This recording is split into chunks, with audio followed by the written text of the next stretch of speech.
आकाशवाणी भोपाल से प्रस्तुत हैं प्रादेशिक समाचार।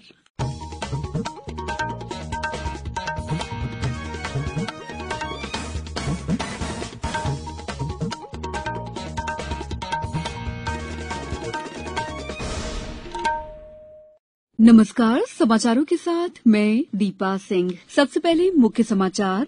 देश में बुनियादी सुविधाओं के विकास के लिए इनोवेशन बैंक की स्थापना का प्रस्ताव। बंजर भूमि को उपयोगी बनाने के लिए जन भागीदारी पर जोर। उज्जैन में 19 से सम्राट विक्रमादित्य के बृहत्तर भारत पर विमर्श के लिए जुटेंगे देश भर के विद्वान। और कई जिलों में मानसून की हुई वर्षा, अगले 1-2 दिनों में पूरे प्रदेश में पहुंच जाएगा मानसून। अब समाचार विस्तार से। सड़क परिवहन और राजमार्ग मंत्री नितिन गडकरी ने बुनियादी ढांचे के विकास में गुणवत्ता पर ध्यान केंद्रित करने के लिए नए विचारों, शोध निष्कर्षों और प्रौद्योगिकियों के लिए इनोवेशन बैंक की स्थापना का प्रस्ताव दिया है। आज नई दिल्ली में वर्चुअल माध्यम से भारतीय सड़क कांग्रेस IRC की 222वीं मध्यावधि परिषद की बैठक के उद्घाटन समारोह को संबोधित करते हुए उन्होंने कहा कि सभी इंजीनियरों को नवाचार पर ध्यान केंद्रित करना चाहिए। उन्होंने कहा कि IRC को ढांचागत विकास की चुनौतियों से निपटने के लिए दुनिया भर के IIT और वैश्विक संस्थानों की मदद से एक विश्व स्तरीय अत्याधुनिक प्रयोगशाला विकसित करनी चाहिए। सड़क विकास में अपने मंत्रालय की उपलब्धियों का उल्लेख करते हुए श्री गडकरी ने कहा कि पिछले 8 वर्षों में 91,000 किलोमीटर लंबे राष्ट्रीय राजमार्ग को 50% से अधिक बढ़ाकर लगभग 1,47,000 किलोमीटर कर दिया गया है।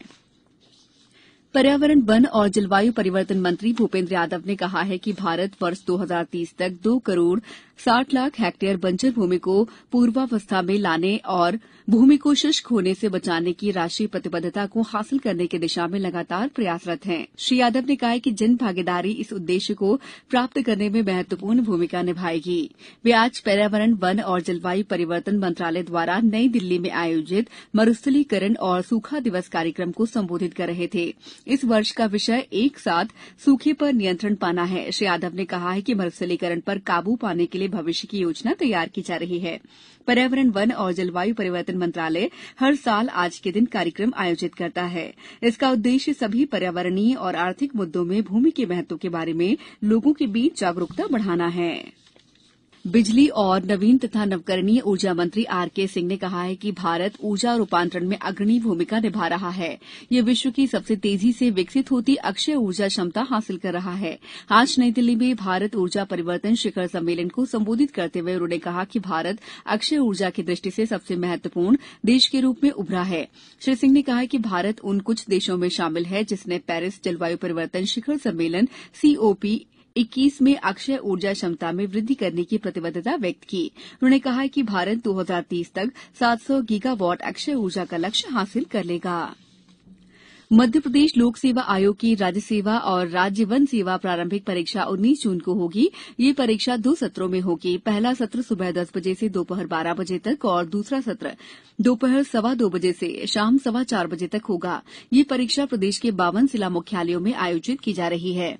इस परीक्षा के संबंध में निर्धारित परीक्षा केंद्रों के निरीक्षण के लिए आयोग द्वारा 11 पर्यवेक्षकों की नियुक्ति की गई है। समाचारों में वक्त है ब्रेक का। ये समाचार आप आकाशवाणी भोपाल से सुन रहे हैं। हमारे समाचारों को अब आप कभी भी और कहीं भी अपनी सुविधा के अनुसार सुन सकते हैं।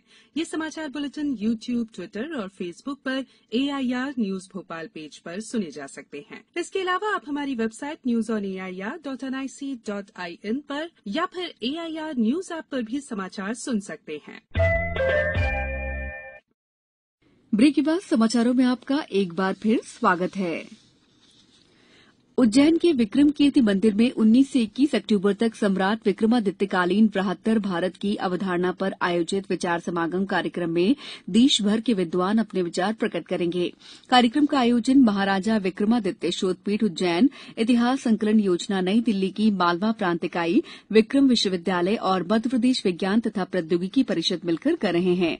इस विचार समागम कार्यक्रम में नई दिल्ली इतिहास संकलन योजना के राष्ट्रीय संगठन मंत्री डॉ बाल मुकुंद पांडे और बनारस हिंदू विश्वविद्यालय के प्रोफेसर डॉक्टर सीताराम दुबे मुख्य अतिथि होंगे। विचार समागम के पहले दिन 19 जून को संवत प्रवर्तक सम्राट विक्रमादित्य के पुरातात्विक साक्ष्य, उनके व्यक्तित्व और कृतित्व पर विचार विमर्श किया जाएगा। इस अवसर पर पुरातात्विक मुद्रा पर आधारित एक प्रदर्शनी भी लगाई जाएगी। शाम को विक्रमादित्य महानाटक का मंचन किया जाएगा। 20 जून को विक्रमादित्य की गाथाएं और उनके बृहत्तर भारत में योगदान के साथ साथ शासन प्रबंधन पर चर्चा होगी। शाम को गणितज्ञ वराह मिहिर के जीवन पर नाटक का मंचन होगा। 21 जून को कार्यक्रम के समापन अवसर पर विक्रमादित्य युगीन काल गणना पर विशेष चर्चा होगी। इसी दिन शाम को वेदों में ऋषिकाओं पर नृत्य नाट्य की प्रस्तुति दी जाएगी। मौसम केंद्र के पूर्व में व्यक्त किए गए अनुमान के अनुसार ही मानसून कल खंडवा बैतूल के रास्ते प्रदेश में पहुंच गया है। मौसम विभाग के अनुसार दक्षिण पश्चिम मानसून कल बैतूल और खंडवा के रास्ते आ चुका है। मानसून के प्रभाव से भोपाल में शाम को जोरदार बारिश हुई और लोगों को गर्मी से राहत मिली। इसके अलावा खजुराहो, नरसिंहपुर, बैतूल, दमोह, सतना, रीवा, ग्वालियर और गुना में भी बारिश दर्ज की गई।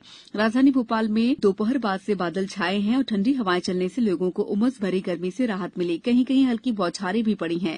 अगले 1-2 दिनों में मानसून के प्रदेश के सभी हिस्सों में पहुंचने की संभावना है। मौसम विज्ञानियों के मुताबिक आज भी पूरे प्रदेश में गरज चमक के साथ बौछारें पड़ सकती हैं।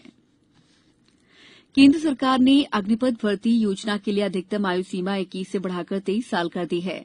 रक्षा मंत्रालय ने कल बताया कि आयु में छूट केवल एक बार इस वर्ष की प्रस्तावित भर्ती में ही दी जाएगी। पिछले 2 साल में कोई भर्ती नहीं होने के कारण ये निर्णय लिया गया है। सरकार ने कहा है कि अग्निवीरों को केंद्रीय सशस्त्र पुलिस बलों और राज्य पुलिस की भर्ती में प्राथमिकता दी जाएगी। ये भ्रम फैलाया जा रहा है कि अग्निवीरों का भविष्य सुरक्षित नहीं है। सरकार ने कहा है कि जो युवा उद्यमी बनने के इच्छुक होंगे उन्हें वित्तीय पैकेज और बैंक से ऋण मिलेगा। ऐसे अग्निवीर जो आगे पढ़ाई जारी रखेंगे उन्हें 12वीं कक्षा के समकक्ष प्रमाण पत्र दिया जाएगा। सेना में युवाओं को शामिल करने का मौका देने वाली अग्निपथ योजना की समाज के विभिन्न वर्गों ने सराहना की है। रक्षा मंत्री राजनाथ सिंह ने कहा है कि अग्निपथ योजना युवाओं के लिए सुरक्षा बल के साथ ही देश की सेवा करने का स्वर्णिम अवसर है। श्री सिंह ने एक ट्वीट में कहा है कि पिछले 2 वर्षों में बहुत से युवाओं को सेना में शामिल होने का मौका नहीं मिल सका है। इसी को ध्यान में रखते हुए प्रधानमंत्री नरेंद्र मोदी ने इस योजना के तहत भर्ती में आयु सीमा को 21 साल से बढ़ाकर 23 साल करने का फैसला किया है। दूसरी ओर सेना प्रमुख जनरल मनोज पांडे ने 2022 में सेना की भर्ती के लिए आयु सीमा को बढ़ाकर 23 साल करने के सरकार के निर्णय का स्वागत किया है। जनरल पांडे ने एक बयान में कहा कि निर्णय हमारे ऊर्जावान और देशभक्त युवाओं के लिए एक अवसर प्रदान करेगा। वहीं भारतीय वाणिज्य और उद्योग महासंघ के महानिदेशक अरुण चावला ने कहा है कि अग्निपथ भर्ती योजना अपने आप में अनूठी है और ये सुरक्षा बलों को मजबूती प्रदान करेगी। विदिशा के शासकीय आईटीआई में संचालित 1 वर्षीय और 2 वर्षीय कौशल प्रशिक्षण पाठ्यक्रमों में प्रवेश के लिए पंजीयन की अंतिम तिथि बढ़ाई गई है। संस्था के प्राचार्य एपी श्रीवास्तव ने बताया कि पूर्व में पंजीयन का कार्य 12 जून तक होना था, जो अब 30 जून तक जारी रहेगा। इस बुलेटिन में इतना ही। दीजिए इजाजत। नमस्कार।